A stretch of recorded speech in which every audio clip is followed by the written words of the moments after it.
Hi everyone. So which of these phrases is correct?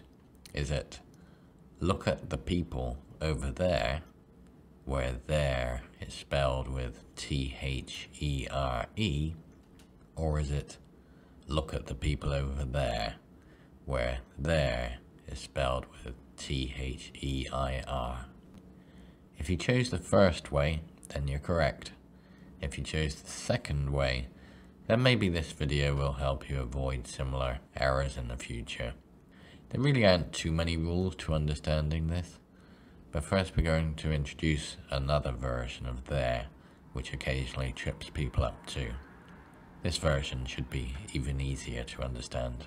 So the third version is there, which has an apostrophe, and it sounds indistinguishable from the other two spellings, but it's used quite differently. Okay, let's tackle the third version first, since that's quite straightforward.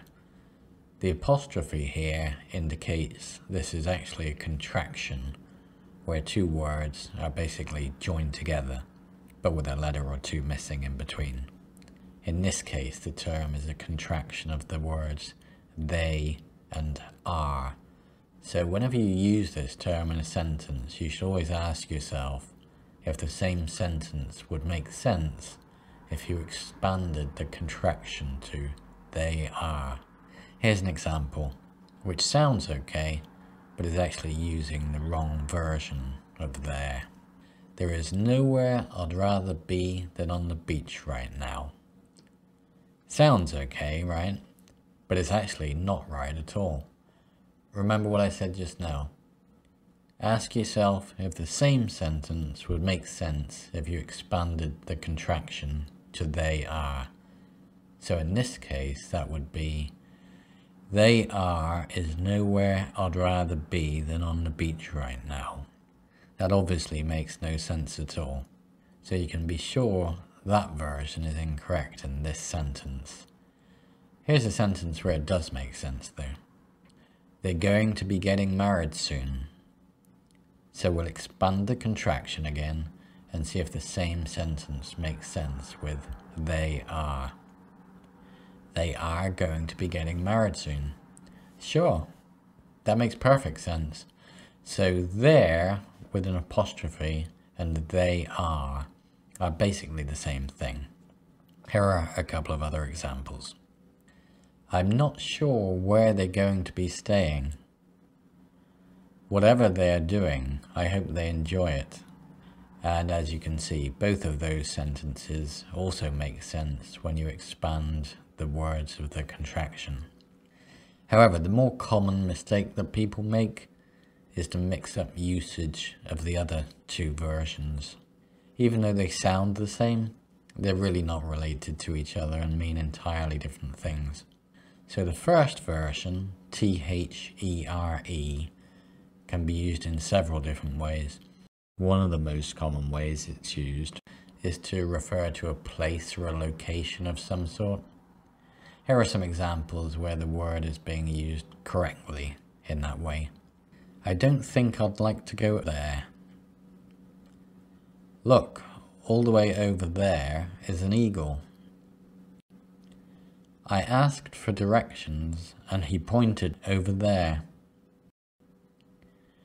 I went there early in the morning. As you can see, in all of those examples, the word there is related to a place or a location of some sort.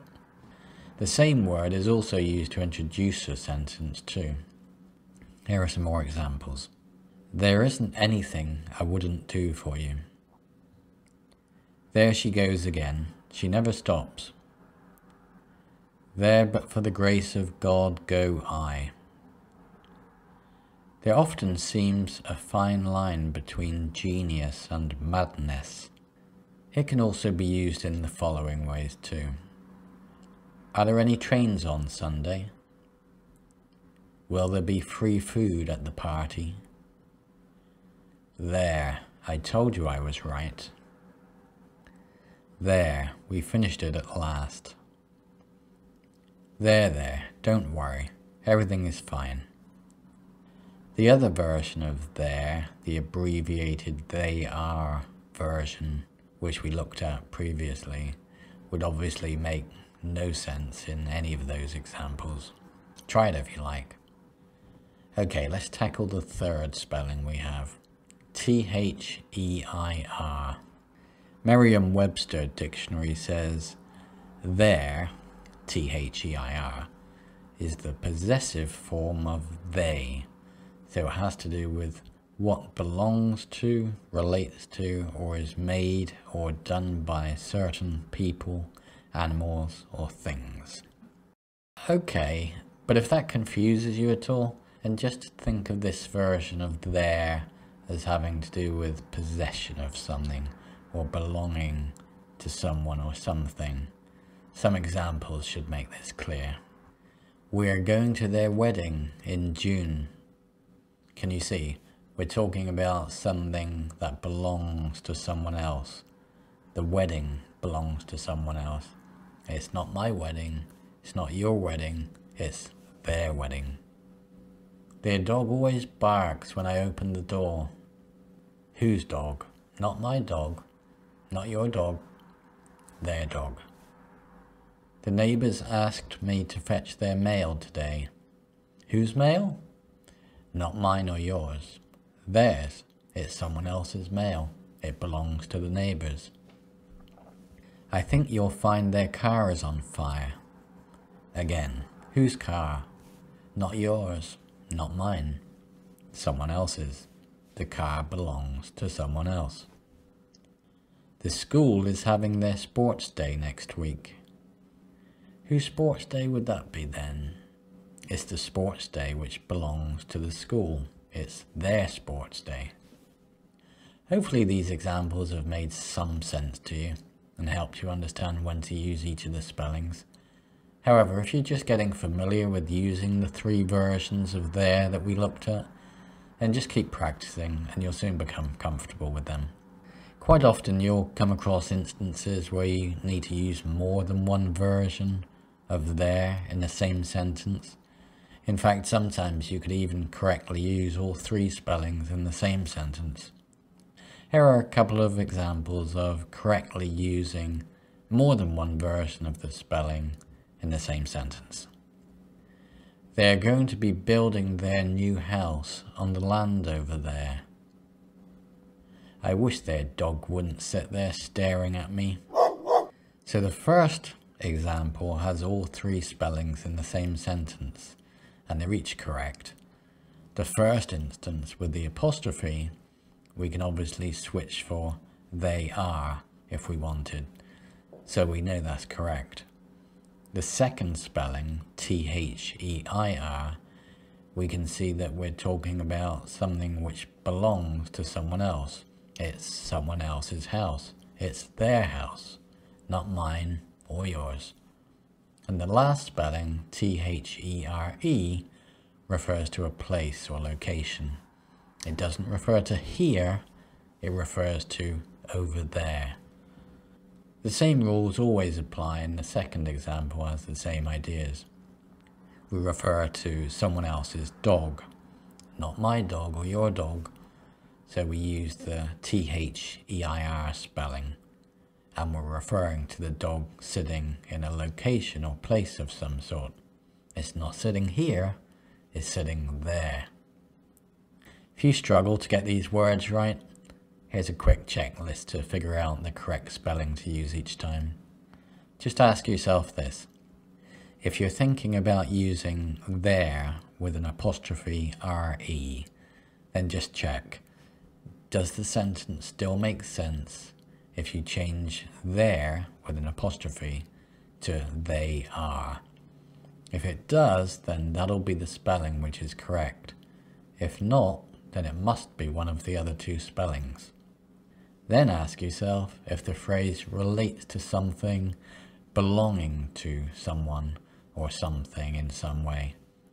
For example, are you referring to someone else's home, or somebody's children, or someone's holiday, or maybe something which belongs to a school or a business?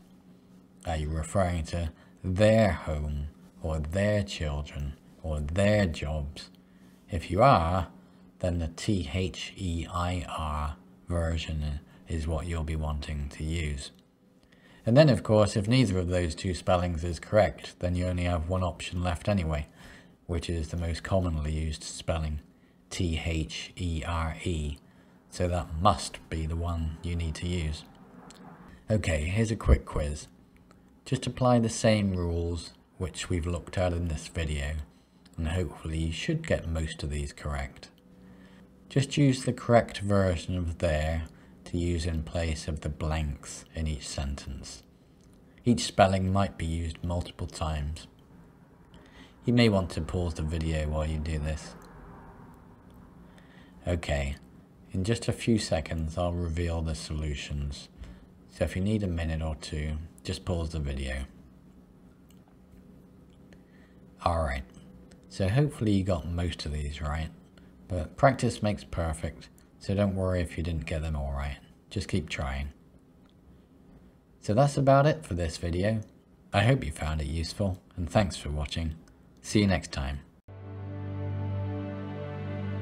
If you liked this video, please take a moment just to click the like and the subscribe buttons below. Your support is much appreciated. Thank you for watching.